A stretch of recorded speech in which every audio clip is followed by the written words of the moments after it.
కొంచెం టెన్షన్‌గా ఉంది. టెన్షన్‌గానే ఉంది. ఎలా అంటే ఇక్కడ ఇద్దరు లెజెండ్స్, ఇద్దరు దిగ్గజాలు. పైగా ఇద్దరు యాక్టర్సే కాదు, డైరెక్టర్స్ కూడా. ఆలోచించండి. చాలా చాలా అరుదుగా డైరెక్టర్‌గా హీరో సక్సెస్ అయిన వాళ్ళు చాలా తక్కువ మంది ఉంటారు. అలా సో డైరెక్టర్ కమ్ హీరోస్ ఇద్దరు కూడా, అర్జున్ సర్జా గారు, ఉపేంద్ర గారు. అర్జున్ సార్ అయితే నేను హనుమాన్ జంక్షన్కి అసిస్టెంట్ డైరెక్టర్గా చేశాను.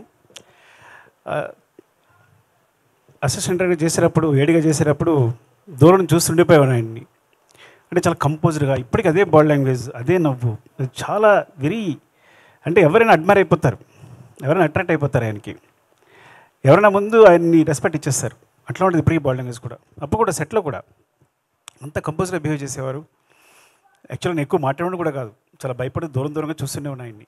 ప్రతిదీ సెట్కి వచ్చిన దగ్గర నుంచి ఎప్పుడు కాన్సన్ట్రేషన్ అందులోనే ఉండేవారు, అయిపోయిన తర్వాత ఏదైనా. సో అంత డెడికేట్గా వర్క్ చేసేవారు. అండ్ ఇట్లా ఆయనతో పాటు ఇక్కడ స్టేజ్ పంచుకోవడానికి నేను అదృష్టంగా భావిస్తున్నాను నిజంగా. అంటే లైఫ్లో ఎలాంటి ఇబ్బందులు వచ్చినా, ఇప్పుడు జై హింద్ సినిమా బాగా గుర్తు. అంటే కొన్ని సినిమాలు అయితే ఆయన క్రూషియల్ పొజిషన్ ఉన్నప్పుడు తను సొంతంగా అన్ని డబ్బులు పెట్టి డైరెక్ట్ చేసుకుని తన తాను హీరోగా ఎస్టాబ్లిష్ చేసుకున్న డైరెక్టర్ కమ్ హీరో ఆయన. చాలా తక్కువగా జరుగుతుంది అది.